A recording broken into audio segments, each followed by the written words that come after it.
네, 안녕하십니까. 전국 대리운전 노동조합 위원장 맡고 있는 김정입니다. 제가 이번 시간에 말씀드릴 거는 플랫폼 기업과 교섭한다는 것이라는 주제로 말씀드리겠습니다.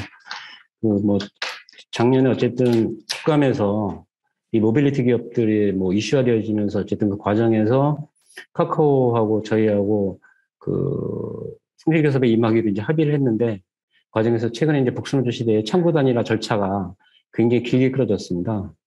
그래갖고 이번 달 중순에야 창구 단일화 절차가 끝났고요. 저번 주에 교섭을 위한 사전 실무 협의회에서 내년 아마 중순 정도에 정식 이제 상견례하고 교섭이 시작될 것 같은데요. 참 교섭을 앞두고 마음감이 교차하긴 한데, 관련해서 저희들이 그동안 좀 고민해왔던 거 관련해서 좀 말씀드리도록 하겠습니다. 그래서 어쨌든 저희 대리운전 노조는 이게 처음 교섭하는 게 아니고요. 어떻게 보면 지금 저희 대리운전 노조를 한편 특수고용으로 분류하기도 하고, 또 이제 플랫폼 노동으로 분류하기도 하는데, 어떻게 보면은 특수고용으로 분류됐을 때에도 저희 대리노조가 실질적인 교섭 관련해서는 좀 상당한 좀 이렇게 어려움들이 있었고, 다시 플랫폼 노동이 이제 이슈화된 상태에서 또 다시 한번 저희 대리운전 노조가 하나의 이제 대표적인 어쨌든 간에 교섭 직종으로 좀 드러나게 됐는데요. 관련해서 좀 설명드리도록 하겠습니다. 먼저 간략하게 대리운전 노조 아시겠지만은 대리운전 다 우리 활동가들은 대리운전 안 부르시더라고요. 그리고 대리운전이 어쨌든 간에 이미 한국 사회에서 일부 사람들이나 보편적인 이제 운송수단으로 좀 자리를 잡았고요. 그래갖고 지금 현재는 대리운전이 전국 대리운전 수 저희는 한 20만 명 추정하는데, 국토부 조사 결과로도 전국에 16만 4천 명, 그 다음에 대리기사가 하루에 평균 운행 횟수가 5.4회, 그 다음에 시민들 하루에 대리운전 이용 건수가 88만 정도 됩니다. 그리고 시장 규모도 한 2조 7천억 정도, 7천억이 넘는 이 정도 수준의 어쨌든 간에 상당한 규모의 시장을 좀 형성하고 있고요. 대리운전 시장도 계속적으로 이제 확장되고 있었는데, 최근에 이 코로나19로 인해서 좀 대리운전이 줄긴 했었는데, 어쨌든 간에 대리운전이 이미 한국 사회에서는 보편적인 하나의 운수 형태가 되었다, 이렇게 좀 말씀드릴 수 있을 것 같습니다. 근데 실질적으로 이 대리운전에서 대리운전 기사들이 어떻게 그런 대리운전을 하느냐 보면은, 이게 이제 월 평균은 사실 전업하고 투잡을 하시는 분들을 합쳐놔서 약간의 차이는 있는데요. 보통 분들이 대리운전 기사들이 대부분 부업 투잡을 알고 계신데, 사실 대리운전 기사 저희가 추정하기에는 약 70%, 정부 추정하기에도 65% 정도가 전업이고요. 나머지가 대리운전을 주로 하면서 딴 일을 전업으로 하는 경우까지 하면 거의 7, 80%가 전업 주업인 거고요. 나머지 한 15%, 20% 정도가 순수 투잡으로 좀 나타나고 있습니다. 이런 분들이 결국 평균 한 달에 한 185만 원 정도 벌면은 이것저것 수수료 제하고 나면은 월평균 수입 한 150만 원 정도 이렇게 나오는 걸로 나타나고 있습니다. 전체적인 대리운전 현황 보면은 이제 이거는 전형적으로 카카오가 나오기 전의 상태인 건데요. 실질적으로 대리기사들이 고객 만나서 제일 중요한 일 하는데, 사실 이 옥상홍인 거죠. 대리기사들 위에 콜센터에 있고 대리운전 업체에 있고 또 옆에 보험사 프로그래머들이 어쨌든 간에 대리운전 기사 젖짝이 바쁜 거죠. 그래서 대리운전 기사들 보통 스스로가 을 중에 을이라고 표현하기도 하는데요. 어쨌든 그전에 이제 대리운전 기사 같은 경우는 대리운전 시장에서 구조적으로 가장 밑에서 업체나 보험사, 프로그램들의 이러한 어떻게 보면 카르텔에 의해서 일방적인 전횡에 좀 시달려 왔다, 좀 이렇게 말씀드릴 수 있을 것 같습니다. 근데 대리운전 보면 이제 하나 실태를 볼 수 있는 게 뭐냐면, 실태에서 보면 대리운전 기사들 경우에서 연간 85.8%가 고객으로부터 폭행, 폭언 및 위협을 당한 경험이 있다라고 응답을 합니다. 이건 국토부 조사에서도 마찬가지인 거고요. 근데 폭행의 대처 방법을 보면은 대부분 기사들이 그냥 참고 넘기는 거죠. 왜냐하면은 하나하나 대응하다 보면은 생계가 급하니까 대응을 하지 못하고 참고 넘기는 경우가 있고, 그다음에 경찰 신고하는 경우가 있는데, 실질적으로는 또 심지어는 법으로 금지되어 있는 자력으로 해결하는 경우도 있어서, 현재 실제로 대리운전 노동자들이 장시간 야간 노동을 하고 있는데 실제로 어려운 노동 조건에 있다, 이렇게 좀 말씀드릴 수 있을 것 같습니다. 그래갖고 대리운전 노동자들의 노동에 있어 가장 힘든 건 뭐냐면은, 물론 열악한 노동 환경이 있는데 그 중에서도 장시간 야간 노동을 계속 한다라는 것들, 그다음에 장기간 도보 이동을 하다 보니까 여러 가지 근고울격계에 문제가 생기는 것들이 있는 거고요. 또 하나는 이제 주치한 고객들 상대로 하다 보니까 감정 노동 문제가 심각한 상태로 있다. 이렇게 좀 말씀드릴 수 있을 것 같습니다. 그 다음에 또 하나는 이제 사회보장, 사회안전망 놓고 보면요. 그 대리운전 기사도 사실 이거 4대 보험에 대리운전 기사로서는 전혀 가입되지 않고 있는 거죠. 이제 건강보험 같은 경우는 대부분 지역이나 그 다음에 뭐 자녀, 가족 보험으로 들고 있기는 한데, 근데 문제는 최소한 이런 건강보험조차들도 가입하고 있지 못한 경우가 12.8%까지 나타나고 있는 거죠. 그리고 나머지는 거의 뭐 가입이 안 돼 있는 상태인 거고요. 이렇게 사회안전망에서도 어쨌든 철저히 배제돼 있다. 이렇게 좀 말씀드릴 수 있을 것 같습니다. 이렇게 좀 간략하게 현재 대리운전 시험과 관련해서 대리운전 노동자들의 노동 실태에 대해서 좀 말씀드리고요. 다음부터는 아까 이제 본 주제인 교섭과 관련해서 말씀드리겠습니다. 근데 제가 현재 관심 있는 건 이제 여기 계신 분들이 플랫폼 기업과 대리운전 노조의 교섭 문제일 텐데요. 이 문제를 이해하기 위해서는 저희 대리운전 노조의 지나온 길에 대해서 약간 돌아보면 현재 의미에 대해서 좀 분명히 알 수 있을 것 같습니다. 그러니까 제가 아까 말씀드렸던 대로 이렇게 대리운전 기사들이 굉장히 갈수록 우리는 이렇게 자발적 착취라고 그러는데 기울어진 운동장 속에서 사회 안전망 없이 그다음에 업체들 또 프로그램사들, 보험사들의 카르텔에 의해서 전행들에 있어서 계속적으로 노동적 부분은 열악화되어진 걸 만회하기 위해서 자신의 노동 시간을 늘릴 수밖에 없고 그러다 보니까 경쟁은 더 격화되어지고 이것들 속에서 갈수록 시장이 악화되어지고 개인의 건강도 악화되어지는 이런 자발적인 착취 구조에 들어가 있습니다. 이 원인은 뭐냐면은 첫 번째는 아시겠지만은 대부분 기존에 노동자라고 했을 경우에는 노동자라고 했을 때 어쨌든 간에 고용주, 자본이 최소한의 노동자들이 계속 일을 할 수 있는 최소한의 기본권, 생존권을 보장했는데 이런 노동자로서의 책임을 면하기 위한 게 특수고용 노동자라는 형태로 사실 고용 형태가 바뀌었던 거고요. 최근에는 이게 이제 아까 말씀드렸지만은 지금 아예 이것들을 특수고용 노동자로 낙인시켜서 이것들 배제하려는 내용, 그러니까 형식적으로 실제로 배제하는 게 아니라 아예 고용 아니다. 고용을 부정하고 있는 게 플랫폼 노동인 것 같습니다. 그래갖고 전 시간에 우리 라이더 박정희 위원장이 얘기했지만은 오히려 플랫폼 노동이라는 게 자본한테 철저히 자신의 비용을 줄이고 사용자 책임을 면하기 위한 거기 때문에 실질적으로 플랫폼 노동자들이 노동기본권, 생존권이 전면적으로 보장된다라면은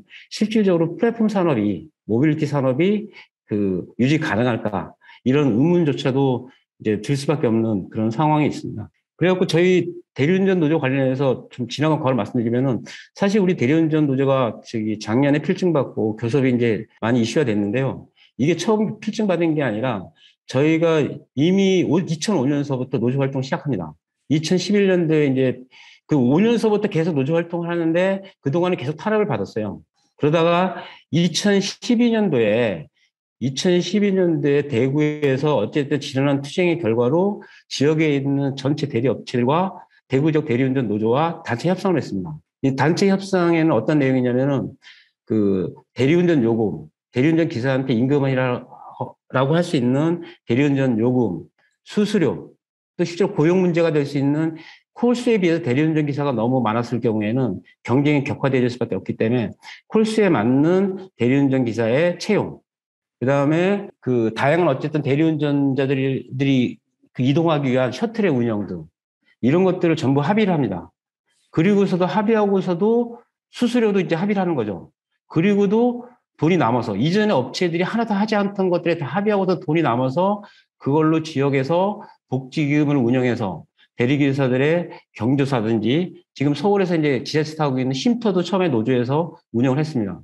이렇게 해서 어쨌든 그때 한 기획기사로 시사저널에서 대리기사들의 천국, 대구 지역회하고 특집기사도 나오고 했는데 그래서 이런 대구에 하나의 전형이 생기면서 대전, 청주, 전북 등지에서 이런 것들을 확장하기 위한 실질적인 대규모 투쟁들, 대규모는 어딘지 모르지만 대리기사들이 최초의 이런 투쟁들과 파업식을 벌여가는데 문제는 이런 게 계속적으로 확장되지 못했다는 거죠.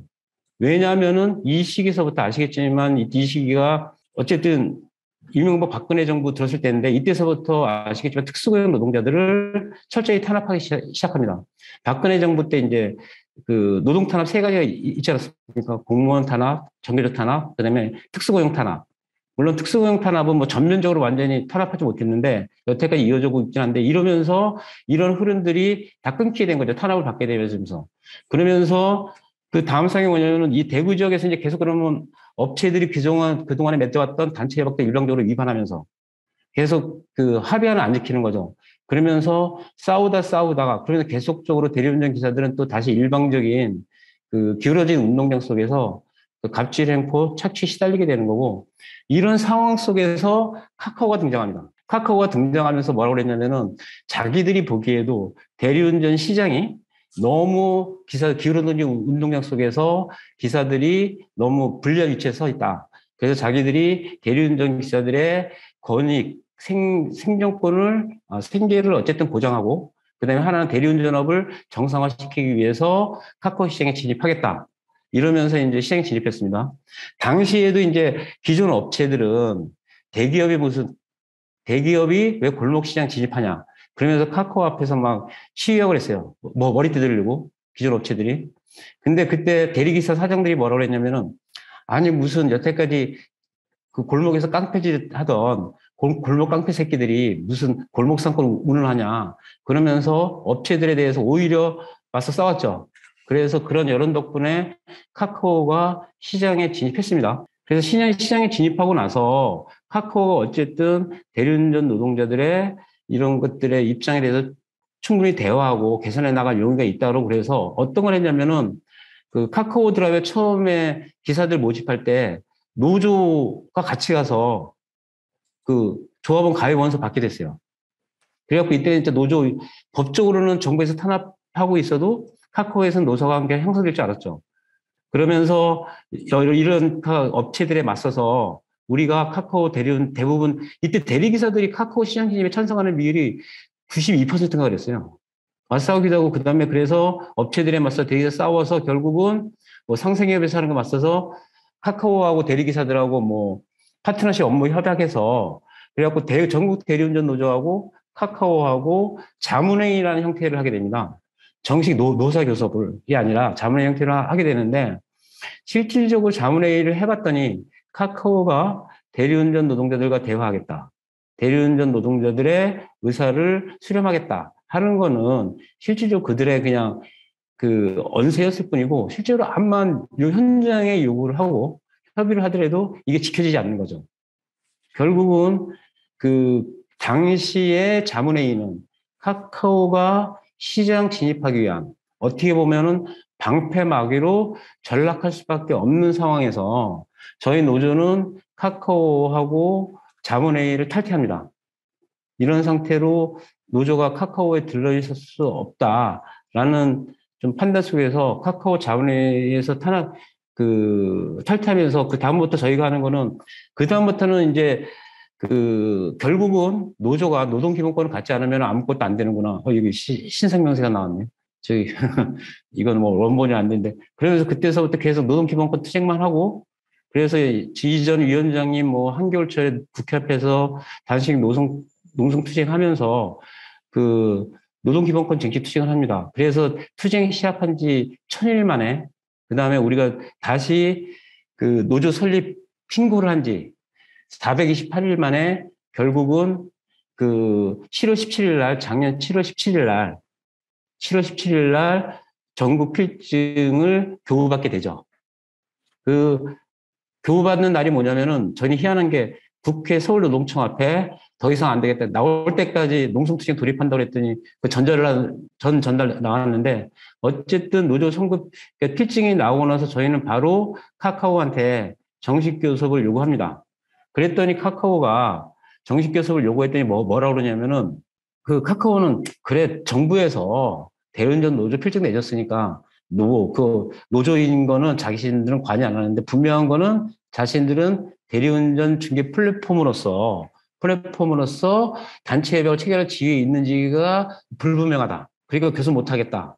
단 대리운전 업계 및 정부국회 당사자가 한데 모여 숙고하고 공감대에 형성하는 데에는 자기들도 적극 참여하겠다.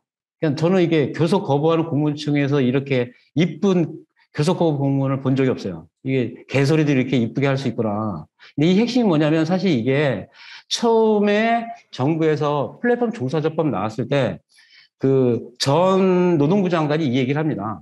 우리 필증 나오고 교섭 빨리 해야 되냐 안 하고 안 하냐고 국회의원들이 추궁하니까 필증 나가는 거랑 그 교섭 당사자 확정하는 문제는 다른 문제다라고 국회에서 발언하고요. 그걸 받자마자 이게 카카오가 이걸 받아서 이렇게 교섭을 거부한 거죠. 그래서 카카오는 계속 거부해왔고, 그래서 저희들은 카카오에 맞서서 계속적으로 싸워오면서 진노위, 중노위에 어쨌든 교섭 시정 신청을 했고요. 결과적으로는 어쨌든 진노위에서 카카오 모빌리티 대리운전 노동자 사용자 맞다 결정을 했고, 중노위에서도 맞다고 결정을 합니다. 그럼에도 불구하고 카카오는 교섭을 거부해서 결국 대법으로 넘어갔고, 우리는 이것에 맞서서 어쨌든 쟁의 조정 신청까지 가서 조정 정리돼서 지금 저희들은 카카오에 대해서 이제 그 단체 행동을 하려고 이제 실력의 행사를 통해서 교섭을 하려고 마음먹고 실질적으로 조직하고 있던 차에 작년 국회에서 그 카카오가 결국은 교섭에 나오게 되는 이런 일련의 나오게 되는 일련의 과정이 있었습니다. 그래서 제가 이걸 미리 말씀드린 건 뭐냐면은 현재 플랫폼이 엄청나게 새롭고 대단한 것처럼 보이지만 사실 한국 사회에서 대부분 플랫폼 노동은 기존에 있었던 노동을 플랫폼의 형태로 재편하고 있다. 이렇게 볼 수 있는 거고요.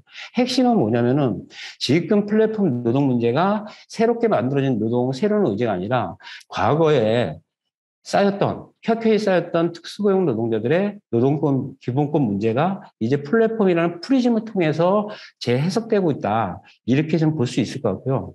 그런 의미에서 여전히 플랫폼 노동과 관련해서 노동기본권, 특히 노사관계, 노사간의 교섭 문제는 기본적인 시각에서 좀 바라볼 필요가 있다는 거고요. 물론 이 교섭이 실제로 얼마만큼 현장에 좀 변화되어진 현실을 반영을 해야 될 텐데요. 지금은 좀 그 부분과 관련해서 좀 설명드리도록 하겠습니다. 그러니까 저 아까 좀 설명드린 데도 저는 기본적으로 노동시장 구조를 이렇게 보는데요. 결국은 기본 노동시장 구조는 자본과 노동과의 관계인데 어쨌든 총자본으로서의 정부도 노동시장에 있고 관련자로 있습니다. 그럼 기본적으로 기존의 고용시장에 있을 때에는 정규직이 사실 지금 일부인 거죠. 일부인 거고 다수의 비정규직이 있는데 자본이 고용 책임하고 그다음에 그 비용을 줄이기 위해서 선택한 게 기간제 노동인 거고 사용자 책임을 면하기 위해서 사실 선택한 게 간접 고용 아니겠습니까? 근데 실질적으로 이건 형식적으로는 고용관계를 인정하면서 실질적으로 책임을 회피하는 거라면은 실질적으로 자신의 사용자 책임을 배제하는 전략이 있는데 그게 이제 특수고용하고 플랫폼 노동이라는 거죠. 특히 플랫폼 노동은 아예 고용관계가 없는 것처럼 이렇게 은폐하는 형태로 나타나고 있다. 그럼에도 불구하고 여전히 어떻게 되면 이 은폐되어 있는 고용 관계를 실질적으로 되살려내는 게 기본적인 플랫폼 노동에 있어서 기본 과제이지 않겠는가라는 좀 고민이 있습니다. 그래서 이런 고민이 좀 필요한 게 단순히 플랫폼 노동이 최근에 해서 이제 아까 택시하고 저번 때 배달, 그 다음에 뭐 퀵, 웹툰 작가 이렇게 좀 발전하셨는데 뿐만 아니라 지금 뭐 전 직종에 있어서 사실 플랫폼화가 진행되고 있습니다. 뭐 지금 건설 같은 경우에는 이게 건설에 있는 플랫폼 웹입니다. 다수이라고 그래갖고 옛날에는 일당 주고 불렀던 집 고치는 이런 수리공들을 지금은 웹 하나로 부르는 거죠. 이제 지금은 화장실 꼭지 하나 고치는데 얼마 이렇게 부르는 거죠. 그리고 이거는 뭐 저희 대리기사 보고 주부하라는 건지 주부들 보고 대리운전 하라는 건지 모르겠는데 대리주부에서도 이렇게 가사노동을 웹화시키는 거 있고요. 화물 같은 경우도 이미 웹화되어 있습니다. 우리 학습지도 이게 플랫폼화 되어 있고, 모빌 플랫폼화 되어 있는 거고요. 심지어 대부분의 산업에서 제조업까지도 이게 플랫폼 노동이 굉장히 확산되고 있어서 플랫폼 노동은 특정 직종의 문제가 아니라 한국 사회에서 나타나고 있는 그것도 급속하게 확장되고 있는 하나의 고용 형태로 보는 게 좀 맞지 않을까 좀 그런 좀 생각이 들어집니다. 또 하나 특징은 뭐냐면은 플랫폼 노동의 특징이 뭐냐면은 딴 기업이나 직종처럼 하나의 고용 형태로 특정되지 않습니다. 보시면은 배달 같은 경우는 배달 같은 경우는 저기 배민 같은 경우는 배민에서 직고용된 라이더가 있습니다. 반면에 일본 우리가 특고라고 얘기하는 또 라이더가 있고, 요즘 보면은 이제 뭐 아예 대놓고 출근하면서, 운동하면서 시간 날 때 하세요. 이런 커넥터들이 있는 거죠. 그러니까 핵심 노동이 있는 거고, 그 다음에 중간 노동이 있는 거고, 넓은 노동이 있는 거죠. 이런 식으로. 이렇게 플랫폼 노동은 노동 형태가 하나의 사업 기업 내에서도 중증적으로 나타나기 때문에 이걸 어떻게 우리들이 보고 다룰 것인가 라는 문제가 좀 중요한 것 같고요. 특히 저희들도 교섭에서 카카오 교섭의 쟁점이 뭐였냐면은 저희들 처음에 카카오가 좀 카카오의 전업 형태로 일하시는 분들, 카카오만 주업을 하시는 분들만 한다라면은 교섭할 의향이 있다라고 얘기를 했는데 저희들 그거 거부했습니다. 왜냐하면 앞으로 플랫폼 시대에는 그렇게 갈 수 없는 문제이기 때문에 어쨌든 우리들은 카카오 일하고 있는 전체 노동자들을 대상으로 해서 교섭을 하겠다. 이게 쟁점이었는데 결국은 그렇게 해서 이제 교섭을 하게 되었는데요. 노동시장이 이렇게 형성되고 있는 게 기존의 사업장 노조하고 굉장히 다른 측면이 있다는 것을 좀 염두에 두고 좀 고민을 좀 해봐야 될 것 같습니다. 그리고 이제 또 하나 문제는 법제도 문제인 거죠. 기존에 어쨌든 지금 종사자법이 그 국회에 어쨌든 그 올라가 있고 조금 뭐 계속 수정안은 나오고 있습니다. 근데 핵심은 뭐냐면 이전에 보면은 처음에 종사자법이 제안됐을 때는 분명 개념이 이거였습니다. 그 플랫폼 노동자들은 어쨌든 간에 보호는 필요한데 기존의 노동자처럼 전면적인 노동상권을 보장하기 힘들다. 그래서 가능한 이권 보호를 얘기했던 거죠. 엄밀하게 얘기하면. 초창기에는 일자리에 나왔을 때는. 그래서 저희가 처음에 그것부터 반대를 했는데요. 그래갖고 지금 어쨌든 간에 종사자법이 국회에 계류돼 있긴 하지만은 플랫폼 노동자와 노동기본권과 관련해서 법제도가 어떻게 되냐가 또 앞으로 플랫폼 노동자들의 교섭에 상당한 영향을 미치게 될 것이다. 좀 이렇게 볼 수 있을 것 같습니다. 그리고 또 하나 측면은 이제 플랫폼 노동자들 시절로 이제 교섭을 하려면 결국은 플랫폼 노동자들의 조직이 중요한 건 자신의 이제 당사에 모여서 그 조직된 힘으로 교섭을 할 수밖에 없는데 이 플랫폼 노동자 특수고용 노동자는 대표적으로 이 회전문이라고 그럽니다. 회전문이라고 그러는데 왜냐하면은 보통 사업장은 한 번에 처음에 노조 잘 만들면은 사업장 전체 노조 다 조직화하는 거죠. 안 그러면은 소수 노조를 한동안 고생하든지. 근데 플랫폼 같은 경우는 그렇게 조직을 할 수가 없습니다. 사업장 순에 조직한다는 게 거의 불가능해요. 그래서 플랫폼 종사자는 저희 같은 경우는 노조 같은 경우는 1년에 1,000명 조직하면은 그중에서 연말 가서 남아가는 사람들이 100명이 안 됩니다. 계속 이 반복되고 있는 거죠. 왜냐하면은 플랫폼 노동자들 특성이 일단 플랫폼 노동자들은 자신의 사업장이 없지 않습니까? 플랫폼 노동자 특성이 뭐냐면 자기가 있는 노동자들이 직결할 수 있는 공간이 없다는 게 플랫폼 노동자의 특성입니다. 대부분 유타가 길거리로 이동하기 때문에. 그다음에 또 하나 문제는 플랫폼 노동자들이 특성이 플랫폼 노동자들이 플랫폼 노동 활동도 되면 굉장히 사회에서 가장 열악한 노동 환경에 있고 생계에 딸리다 좀 이렇게 몰리다 보니까 자기가 자신의 삶을 개선하기 집단적을 어떤 시간을 투여할 만한 여유가 없습니다. 또 하나 문제는 플랫폼 노동자들의 특성이 뭐냐면은 플랫폼 오히려 또 똑같은 악순환일지도 모르겠는데 플랫폼 노조들과 관련해서 기존의 노조가 플랫폼 노동 조직하는데 별로 힘의 투여를 하지 않습니다. 최근에는 다른 양상이 나타나고 있는데 그러다 보니까 노조가 취약하다 보니까 노조에 가입해도 조합원의 입장에서는 그 충분한 서비스나 도움을 받을 수 없는 거죠. 이러다 보니 계속 악순환이 되어지면서 결국 플랫폼 노동자들이 조직하기 힘든 상태가 되겠고 이게 결국은 고용 형태의 결과인지 아니면은 조직이 안 돼서 또 고용이 계속 악화되는 건지 이거는 뭐 선호 문제가 있긴 한데 어쨌든 플랫폼 노동자의 핵심이 조직하기 힘든데 근데 이것들과 관련해서 다양한 시도는 있죠. 그래서 플랫폼 노동자들을 조직하기 위해서 다양한 시도 있고 아시겠지만은 최근에 뭐 플랫폼 코로나19로 어쨌든 한국에서도 특수고용 플랫폼 노동자들의 여러 가지 현실이 이슈화 되어졌고 뭐 작년 재작년에 미국에서 우버 등등이 있어갖고 다양한 조직화 흐름이 있습니다.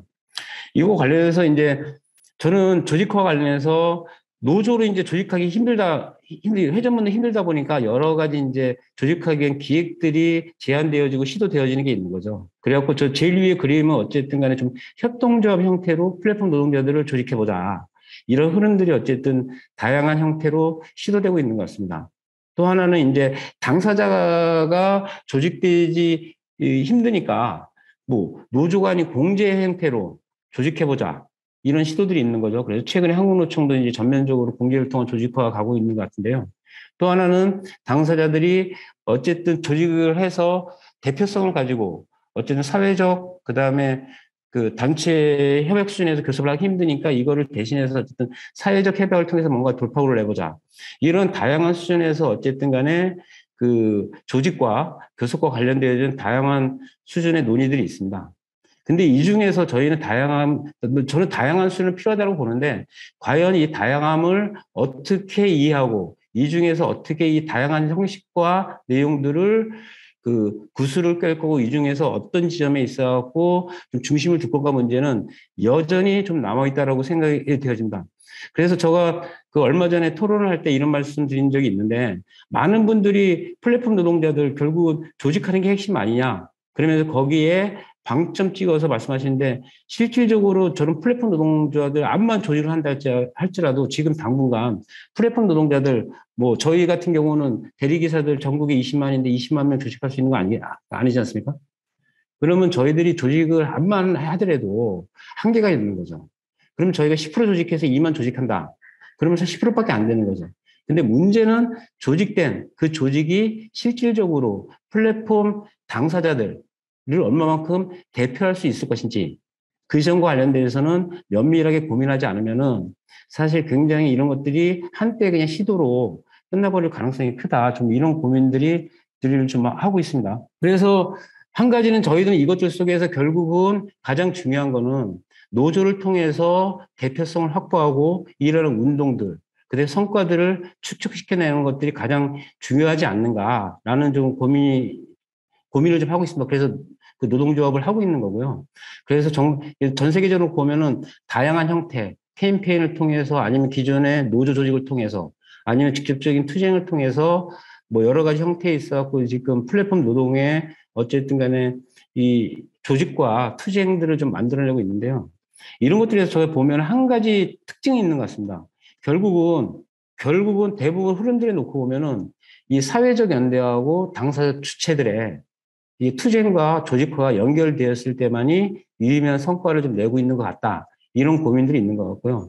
그래서 내용으로 놓고 보면 사실 이번 저희 대리운전 같은 경우는 이런 내용이 있습니다. 지금 이게 저희 대리운전 뭐 요구안 중에서 쭉 있는 건데요. 이 중에서 뭐 현장의 요구, 뭐 개인보험 단일화, 뭐 수수료 관리비 징수 중단, 뭐 깜깜이 목적지 비공개, 콜치도 벌금 페널티 중단, 일반적인 배차 제한 락건지 표준계약서 체결, 합치자 공동이었고 이런 선제 고용보험 적용이 있는데, 이거는 사실 일반적인 사회적인 수준에서 공정성 수준에서 사실 규율할 수 있는 문제이기 때문에 저희 노조는 사실 이거를 그동안에 표준계약서 내지는 공정거래법 특보지침 등으로 어쨌든 연성규범으로 다 만들어놨습니다. 근데 문제는 연성규범으로 만들어 놨다 한들 이게 직접적으로 현실에 적용하는 데는 어려움이 있는 거죠. 대리기사들 한 명 한 명이 이거 뭐 어겼다고 그래서 공정거래에 제소하고 결과 나올 때까지 뭐 한다, 이거는 사실 플랫폼 노동자로서 거의 힘든 그런 상황인 거죠. 그래서 문제는 이게 단체 협상으로 확장되었을 때, 사회적 교섭 내용이 단체 협상으로 확장되었을 때 이게 현실적인 실효성과 힘을 가질 수 있지 않는가라는 저희들은 고민했고요. 그래서 현재 단체 협상을 좀 준비하고 있습니다. 그래서 뭐 시간 되면 저희 단체 구체적인 내용을 좀 설명드리도록 하고요. 또 하나 고민은 뭐냐면은 지금 저희 플랫폼 노동자들이 단체 협상한다는 게 어떤 의미가 있는지. 그래갖고 최근에 와서 이제 뭐 기존의 민주노총 이제 뭐 마녀사냥도 하는 거고, 그 노동조합이 사회 악처럼 보수 언론은 이제 그 취급하고 있는데, 가장 이 중에 문제되는 게 이제 이 조합주의 아니겠습니까? 기존의 노조가 자신의 조합원들만 챙긴다. 그래서 기득권을 하든다. 이런 게 기본적인 흐름인데, 이걸 극복하기 위해서 최근에 와서 이제 논의되고 있는 게 이런 교섭의 실질적인 대표성을 가지고 얼마만큼 효과를 확장시킬 건가 관련해서 그 초기업 단위 교섭, 그 다음에 이게 단체 교섭 효력 확장 제도, 이런 것들에서 많이 논의를 하고 있는데, 이 점과 관련돼서 플랫폼 노동의 의미가 있는 게 뭐냐면은, 플랫폼 노동은 특성상 기업별 교섭이 불가능합니다.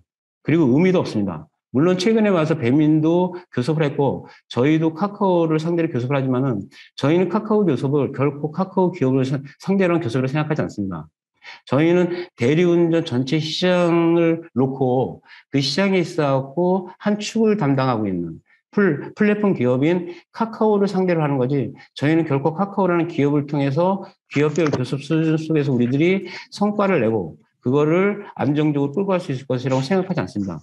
그래서 현재 비정규직 노동자들, 특히 특수고용 플랫폼 노동자들의 특성이 뭐냐면 대부분들이 기존의 기업별 수준의 기업별 교섭 가지고는 실질적인 의미가 없다. 특히 플랫폼 같은 경우는 대부분 한국의 플랫폼은 지역 시장이기 때문에 그래서 이러한 오히려 플랫폼 노동자들의 교섭을 오히려 활성화시키고 확장시켜 나가는 것이 형식적으로 보면 기존의 한국 사회의 노조운동의 문제가 되었던 기업별 노조주의, 조합주의를 극복할 수 있는 하나의 전형들을 좀 만들어낼 수 있는 거 아닌가. 또 사회적으로는 저는 역사적으로 좀 그런 의미가 있다고 좀 생각이 되어지고요. 이거 관련해서 이제 의미는 제가 이제 그림은 이거는 뭐 저기 독일에서 처음 했던 그 플랫폼 노동 4.0 뭐 저기 그 금속 노조가 해온 건데 이거 대응하기 위해서 결국은 그 4차 혁명 시대 요즘 5차 혁명 얘기하는데 노조하고 기업하고 정부가 역할 분담을 해서 풀어갔을 때만이 4차 혁명에 대응한 어쨌든 이게 전략적인 대응을 체계적인 대응을 할 수 있다라고 이제 그 뭐 불러보니까요. 금속 어쨌든 그 독일 금속노조에서 자료에서 이렇게 얘기를 하고 있던데 비슷한 개념인 것 같습니다. 저희들도 대리운전 같은 경우도 환경이 급격하게 변하고 있는 거죠. 최근에 와서 잠깐 말씀드렸지만 이제 그동안에 어쨌든 직관적인 노력으로 대리운전 기사들도 고용보험 1월 1일부터 전면 적용되면은 사실 고용보험 전면 적용되는 것뿐만 아니라 그동안의 업체들은 이게 지하시장처럼 돼 있었거든요. 세금 전혀 안 내고 있다가 비제도화된 시장에서 이제 제도화될 수밖에 없는 거고 이것들 속에 환경이 급격하게 변하고 있는 거고 이것들 속에서 이제 기존의 업체들하고 카카오하고 경쟁도 심화되겠죠. 근데 문제는 이것들 속에서 노조가 대응하느냐에 따라서 저는 충분히 가능성이 열려 있다고 생각되지는데 근데 노조가 대응할 때 우리가 얼마만큼 전략적으로 했을 때 충분한 효과를 가질 수 있는가 이런 것들과 관련해서 저희들은 나름대로 좀 고민을 하고 있는 게 있습니다. 그래갖고 저희는 이것들을 좀 그 내용적으로 좀 설명드리자면 시간이 좀 길어지는데요. 저희는 그래서 기본적으로 대리운전 노동자들 노동 조건을 개선하기 위해서는 중층화된 대안이 필요하다고 생각됩니다. 일단 구체적 대안으로 노동기본권 보장하는 건 사실 법 제도 문제겠죠. 그다음에 대리운전 업종의 정상화도 사실 그 단순히 업체 노사 교섭으로서 해결될 수 있는 게 아니라 상당한 부분들의 사회적인 수준에 있어서 교섭을 통하지 않고서는 힘든 부분이 있는 거고 그다음에 대리운전 노동자들의 사회안정화 확충 이것도 개별 자본 수준에서 다 해낼 수는 없는 문제들이죠. 이런 걸 구조적으로 제도적으로 그 사회 정치적인 수준에서 좀 해결해야 될 문제들이 있는 거고요.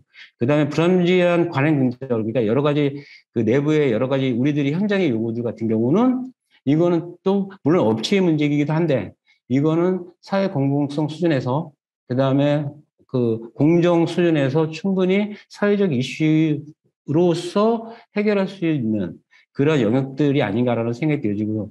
그 또 하나의 측면에서 이제 당장의 당사자로서 개별 자본이나 그 사용자가 하고 결국 풀어야 되는 이슈들이 있을 건데 이런 것들을 그러니까 모든 문제들을 중층화되어 있는 것들을 어떻게 풀어갈 거가 문제가 사실 우리 노조의 고민인 거죠.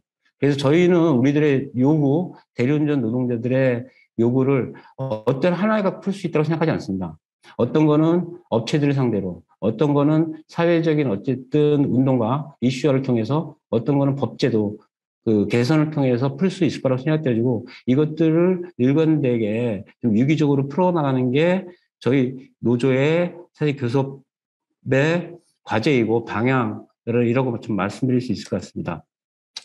그래서 이거는 아까 말씀드린 것처럼 이런 것들이 좀 필요한 거고요. 이걸 하기 위해서 저는 좀 사회적 거버넌스 구성이 필요하다. 이제 뭐 말이 좋은 때는 이제 사회적 거버넌스, 또 운동적 측면에서는 사회적 연대, 그 다음에 좀 한참 나가면 이제 우리 그 계급 연대 나가면 이제 그 운동의 정치화 이렇게 다양한 수준에서 얘기할 수는 있을 텐데요. 어쨌든 이런 수준에 좀 운동으로 진전되지 않으면은 실제로 플랫폼 노동들의 교섭이 실질적으로 그 이렇게 어쨌든 완성이라고 하긴 뭐지만 좀 진전되기 힘들지 않을까 이런 좀 고민을 하고 있습니다. 그래서 결국은 이런 것들이 대리기사들의 이런 교섭과 이런 투쟁과 교섭이 결국 대리기사의 생존뿐만 아니라 실질적으로 이것들의 사회적인 효용도 극대화하는 방향으로 좀 나아가야지 실질적으로 좀 힘을 받고 지속 가능하지 않은가 좀 이런 고민들을 하고 있습니다. 예, 좀 이렇게 해서 저희들이 좀 고민하고 있는 거 그동안 좀 그리고 일반에서 플랫폼 노동과 관련해서 저희들이 하나의 플랫폼 노동자로서 좀 교섭과 관련돼서 고민들을 좀 말씀드렸습니다. 저 궁금하신 거는 시간이 좀 많이 되긴 했는데요. 시간이 되면은 좀 딱 말씀드리도록 하겠습니다. 예, 감사합니다.